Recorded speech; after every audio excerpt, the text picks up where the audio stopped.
We are now 5 games into the season. We've had 4 league matches, we've had 1 Champions League game, and I think it's fair to say it has not been the most convincing start from Chelsea Football Club. 2 wins in the league, 2 draws in the league, and a loss away at Bayern in the Champions League. Look, there have been a lot of ups this season, but there's also been quite a concerning amount of downs as well, so far, which we're going to have to address if we want to beat United at Old Trafford. Because whatever you think about United right now, and they're in a pretty dire situation, Ruben Amorim's not got it going yet. The good days have not yet come for Man United. They never, ever lose to Chelsea Football Club at Old Trafford. Honestly, I think the last time we beat them away was in 2013. Like, that is genuinely how long it's been. We've beat them at Stamford Bridge the last 2 seasons. Even then, they were really tight games that went right down to the wire. We always find it difficult with Man United, no matter what situation we're in, no matter what situation they're in. Bro, it's never an easy fixture. And I've got no reason to believe it'll be an easier one this year round, honestly. We're going to be running on tired legs. We just played Brentford last weekend. We played Bayern midweek. It was a high-intensity game. And now we're playing United again. That shouldn't be an excuse. We should still go and beat United and look convincing and bounce back. But we have to address the issues. Look, against Crystal Palace, obviously, we learned that we still struggle to penetrate low blocks. We struggled again against Brentford. We struggled against Fulham in the first half especially. But we have also seen that we do still have it in us to, bounce back from a poor start to a match or even go 1 goal down. We have shown that we can bounce back. We have shown that we do have quality in us.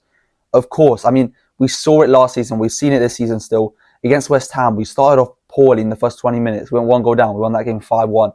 Fulham, we went 1-0 down. Goal got disallowed, but we were still playing bad. But then we bounced back, scored at the end of the first half, and then second half, we killed the game off. Against Brentford, we went 1-0 down. Awful first half. Second half, much better. Pick up the intensity, pick up the pace, score 2 goals, and then lose because of a draw because of a lapse of concentration in the last minute. But there were still positives in that game. Now, it was Bayern Munich for me where I got really concerned just about the defence. It was purely the defence that rubbed me the wrong way. Genuinely, if we had lost to Bayern, but their goals had come from good plays of football, and we had, still given them a go, scored 1, scored 2, had a go at them in their own backyard, in our first real Champions League game with this new squad, I would not have minded it. I genuinely would not have minded it. Because I never expected us to go to Allianz Arena and even get a point. Genuinely, I know people were saying we could go in there and win because we beat PSG. Guys, this is the Champions League first game. Bayern Munich are at home. They're not going to give us an easy ride. And they've got players like Harry Kane, Neuer, Kimmich, players who know what the Champions League is like the back of their hand. They've won it before. Harry Kane, unfortunately, is yet to have won the Champions League, but he's the top English goal contributor in the competition. They have Champions League quality oozing. Chelsea don't have that yet. But what really concerned me wasn't the end result, it was the defence. Every single goal they scored came from a defensive error, or at least could have been prevented with a bit more composure, a bit more experience. The first one is a Chalobah own goal, which is a very silly goal to concede. Chalobah's clearly not aware of the situation. It's a mistake. The second goal is from a penalty, which Caicedo concedes cheaply. He didn't have to foul him in the box. I mean, we've seen Caicedo make challenges like that before, where he wraps his leg around the attacker and he wins the ball back cleanly. But it's just a risk that is unnecessary to take inside the box when you've just gone 1-0 down. Then in the second half, just another defensive error from Malo Gusto, a heavy touch, and then just lazily pokes it to Harry Kane, who's in the box, and then Tosin just doesn't close him down well enough. But for me, honestly, the attack was positive. I think we did create quite a lot of danger. I mean, we scored 1 very good goal, very well-worked goal, and we also scored again in the second half. Although it was offside, it was still a well-constructed goal. And we were poking at them, especially for the first 20 minutes of the first half and for the last 20 minutes of the second half. We were giving them a go. So I'm not too displeased with the attack. It's just the defensive errors. And the thing is, what's most annoying is we've been known about these defensive errors. How can we fix these defensive errors for United, though? Because this is turning into a Bayern video, which I don't want it to be. This is a video about the Man United game. How do we change these defensive errors? Well, here's the team I'm going to be playing. I'm just going to show you straight up. Here is the team that I'm going to be playing. And you'll see that the defence is pretty much unchanged. I've just dropped Malo Gusto. Now, I mean, the thing is for me, Chalobah and Tosin, the amount of flaws they have is, they have a lot of flaws to their game. But they're still, to me right now, the best centre-backs this club has to offer. Colwill is injured. Wesley Fofana honestly just does not look convincing and honestly looks disinterested when he's playing. Against Brentford, he looked disinterested, completely losing his man and not tracking back well enough for their first goal. And he got subbed off at half-time. Hato, doesn't look convincing at all. And we haven't really tried him out in a left centre-back role yet. This is honestly the best we can offer. Which, look, no disrespect to Chalobah and Tosin. I think they're good defenders, but I do not think they're... on their day, they're great, but I don't think they're world-class. That's not controversial at all to say. And at this level, at this moment in time for Chelsea, we need world-class centre-backs. We've got a world-class left-back in Cucurella, who starts for me.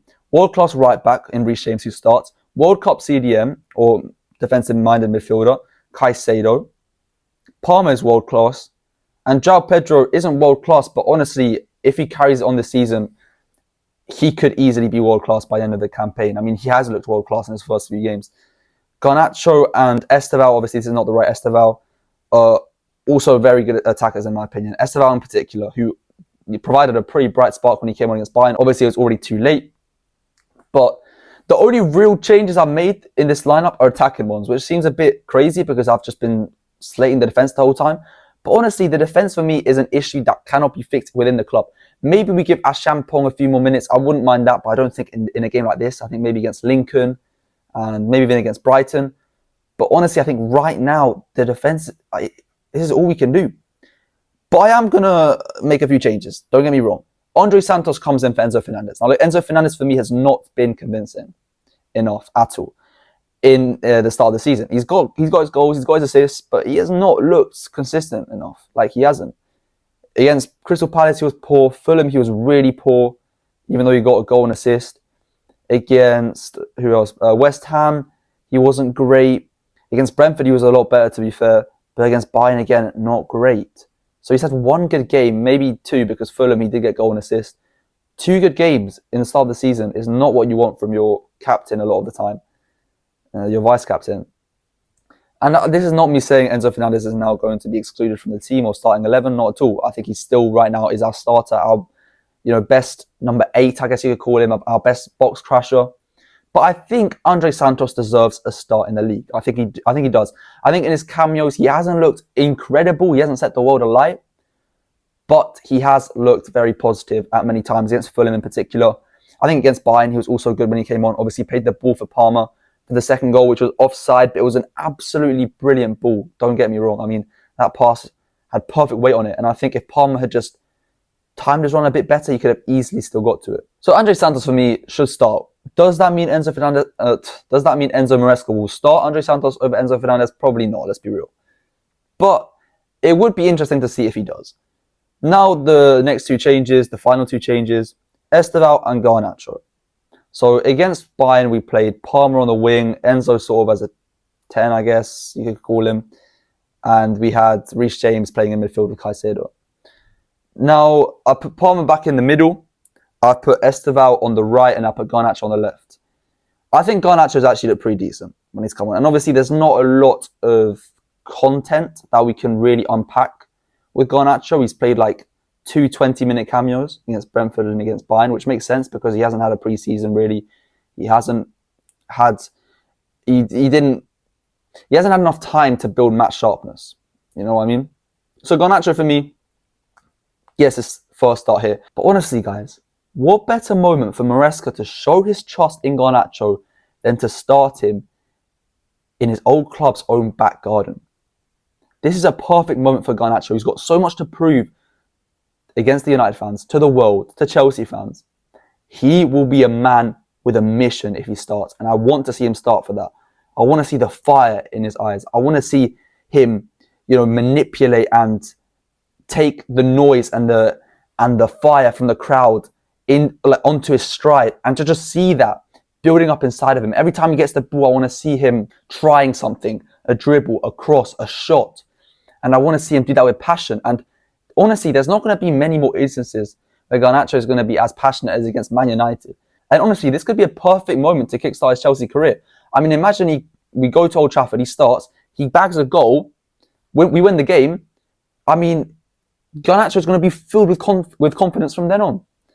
To me, it seems like a no-brainer to start him, especially considering that we still haven't really found the ideal wing pairing. Although I think Esteval from now on has to be a no-brainer to start.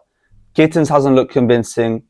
Neto, although I think a lot of the hate with Neto is a bit reactionary because he had a bad game against Bayern, but I honestly think he's been pretty good at the start of the season. Against Brentford, he was very good, in my opinion, making some great runs. And against Wolves, I think, against West Ham, I think he was great. I wouldn't, right now, I don't think Neto necessarily is under pressure, but I think we do need to start creating this competition between the wingers because none of them are really playing like we'd expect them to or like we'd want them to at this level. I think Esteval, despite being the youngest, maybe that factors in a bit of bias, he has probably been the most impressive winger for me. So he has to start, especially now that he has been rested against Bayern. He should start against United alongside Garnacho, Palmer, and João Pedro. João Pedro is a no-brainer. I hope he's fit. I mean, he played a long time against Brentford. He played, I think, the whole match against Bayern. He had a pretty long international duty, so I hope he holds up well. Palmer, obviously, coming back from his injury, played the whole game against Bayern. What would that mean for him? I hope he starts. But if not, I can see him playing Andre Santos and then Enzo instead of Palmer. And yeah, maybe he drops João Pedro back into the 10 instead of Palmer and then plays Mark Guéhi up top or maybe even Tyreek George. But for me, this would be the ideal lineup, man. And I hope he plays it. And honestly, United are not going to be an easy side to beat. Like I said, Cunha's back, Mount is back. They're going to have a pretty full squad. They haven't had a midweek game to worry about. They just lost. They got battered in the Manchester derby. They're going to be fired up, man. They're going to be fired up. And we better not lose to them. I need to finish recording this video quickly because my phone is running out of storage. The recording's cut like 5 times now. Anyways, yeah, I know I record my videos on my phone, by the way. That's embarrassing. I get it. Anyways, my predictions for the game, Man United 1, Chelsea 2. It's going to be tight, but we should still win. I haven't watched Chelsea win at Old Trafford in the Prem ever because I started watching football in 2014 properly, let's be honest. I was like 7. And the last time we beat them at Old Trafford was 2013. I'm pretty certain.